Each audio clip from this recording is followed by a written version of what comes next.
Here is a quick and easy way to make visuals in the style of Joji Smithereens' album using After Effects.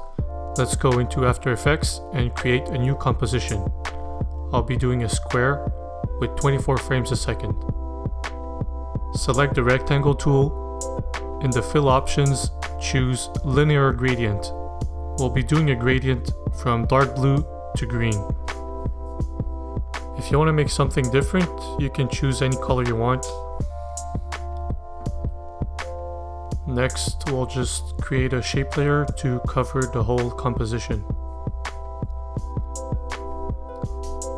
Open up the rectangle options of your shape layer so that you can adjust the start and end points of your gradient. Now let's use an adjustment layer for our effects. The first effect we'll be using is a blur, Gaussian blur, so that we can smooth out the gradient.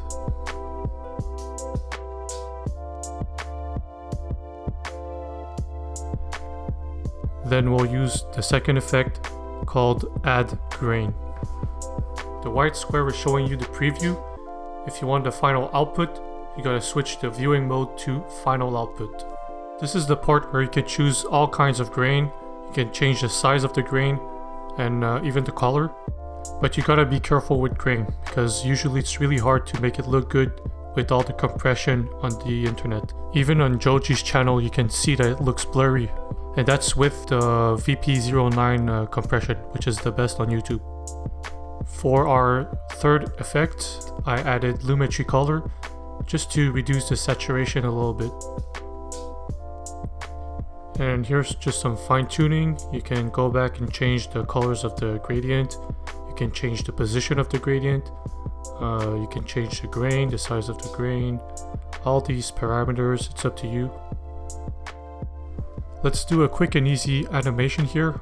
We are going to animate the start and end points of the gradient to make it move. So you can put a keyframe at the beginning for both the start and the end point. Go back to the end, change the position, and add 2 more keyframes. And that's it. In the original, there's a lot more movement in the background. You can basically add any kind of distortion effect, such as the flow motion that I'm using here. Here I'm just moving around the positions of the knots and adjusting the amount of distortion that I want to apply.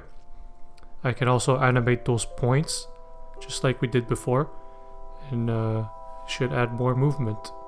I just put keyframes for the positions of the knots at the beginning and their positions at the end. Then I selected the keyframes and switched them to Easy Ease for a smoother transition. It's time to render the composition and see the final result.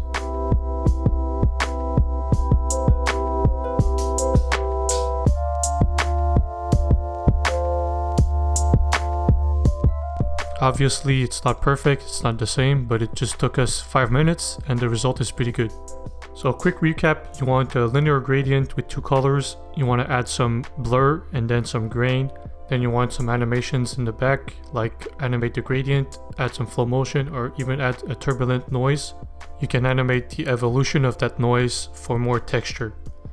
That wraps it up for this tutorial. Thanks for watching.